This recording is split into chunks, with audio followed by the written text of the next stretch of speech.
Assalamualaikum warahmatullahi wabarakatuh. Salam sejahtera bagi kita semua.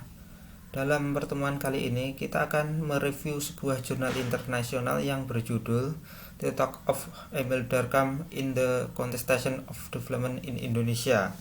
Dalam bahasa Indonesia, pemikiran Emil Durkheim dalam kontestasi pembangunan di Indonesia. Jurnal ini cukup mudah, diterbitkan pada 8 Agustus 2019 dan volume ke-8. Jurnal ini ditulis Khoirul Basrun dan kawan-kawan. Jurnal ini memiliki rujukan 25. Untuk lebih jelasnya kita akan melihat PowerPoint dengan bahasa Indonesia. Di sini kita akan masuk ke dalam abstrak. Di sini abstrak dalam jurnal ini cukup lengkap. Apa yang dimaksud pemikiran Emil Durkheim sudah tertulis di abstrak ini, dan hasil penelitian juga sudah ditulis. Jadi bisa dikatakan inti dari abstrak ini melalui kontestasi ini bisa menghasilkan pembangunan di Indonesia.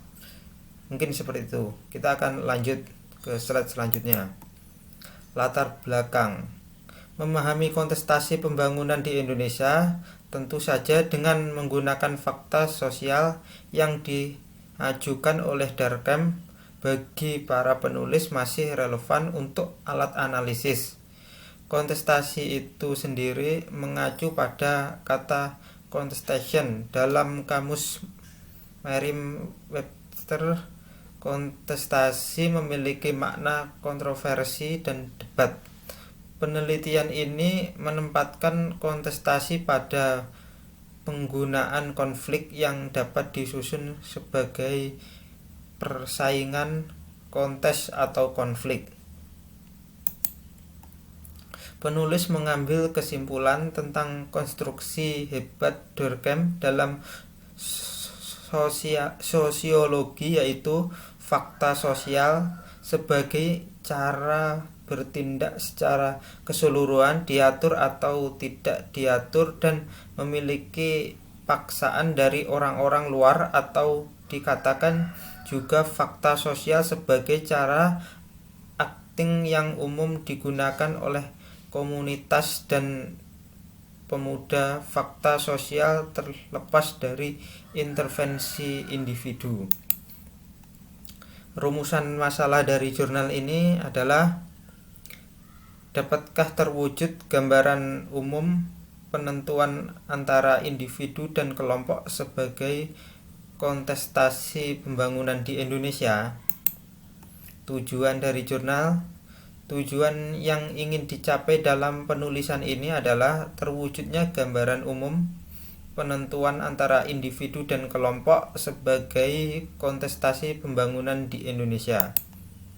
Manfaat. Kegunaan penulisan ini akan menjadi pemetaan terhadap masalah yang muncul dari kontestasi dalam pembangunan di Indonesia. Metode. Dalam penelitian ini, peneliti menggunakan pendekatan studi literatur.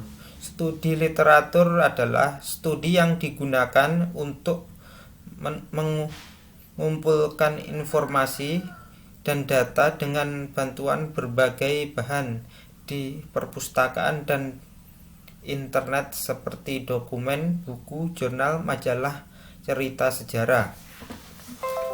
Jadi bisa dikatakan pendekatan dalam jurnal ini kualitatif karena memaparkan argumen-argumen berdasarkan data. Oke, kita akan lanjut. Analisis data. Teknik analisis data yang digunakan dalam penelitian ini adalah metode analisis konten. Analisis ini digunakan untuk memperoleh kesimpulan yang valid dan dapat diteliti berdasarkan konteksnya. Oke, kita lanjut. Hasil.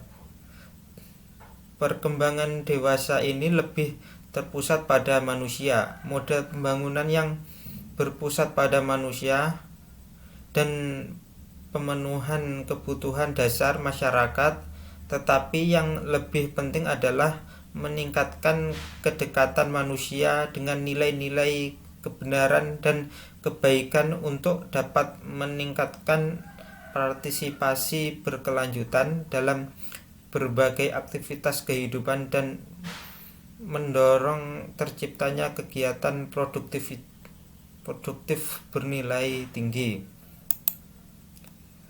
Pembangunan infrastruktur Indonesia secara bertahap meningkat karena kebijakan pemerintah mencari kesejahteraan masyarakat.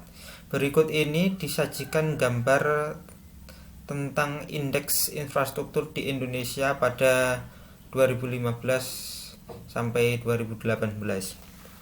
Ini bisa kita lihat pertumbuhan perekonomian di Indonesia 2015 sampai 2018 selalu mengalami peningkatan. Oke, lanjut. Di sisi lain, pertumbuhan ekonomi juga terus membaik seiring pembangunan infrastruktur di Indonesia. Dalam data yang dirilis oleh Kompas, pertumbuhan ekonomi Indonesia mencapai 5,07 pada tahun 2017. Kita lihat pertumbuhan perekonomian, kita lihat dari tahun 2015 ini hingga 2017.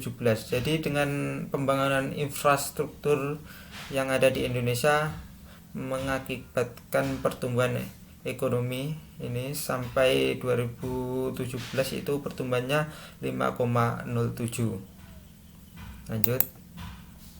Model pembangunan ini bertujuan untuk mengembangkan pendekatan yang dapat mengubah sikap masyarakat sebagai objek untuk menjadi masyarakat yang aktif atau sebagai subjek. Masyarakat yang aktif dan bersedia berkontribusi pada proses pembangunan, dan mereka juga akan berkembang menjadi sebuah komunitas yang berpartisipasi dalam menentukan masalah pembangunan. Jadi dengan didukungnya infrastruktur tadi, masyarakat juga harus aktif agar pembangunan perekonomian di Indonesia ini terus berkembang. Kesimpulannya dari jurnal ini, orang-orang Indonesia sering mengidentifikasi pembangunan dengan ekonomi, sehingga pencapaian pembangunan adalah selalu dihitung dengan angka rupiah yang begitu kaku dan secara tidak sadar akan membawa masyarakat kita terjebak pada perbuatan nilai eksternal, penilaian apresiasi, pesta dalam gejala sosial.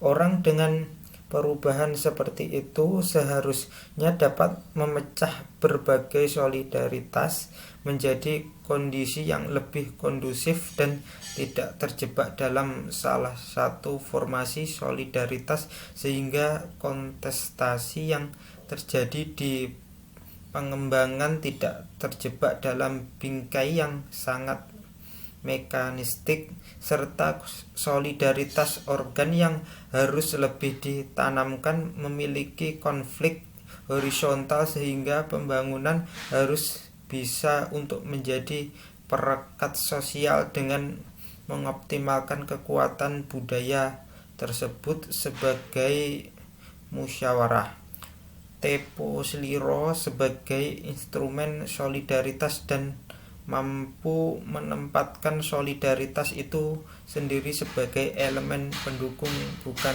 ideologi. Rujukan di sini dalam penelitian ini menggunakan 25 rujukan yang digunakan tahunnya 2010 ke atas, namun ada satu tahun 1959.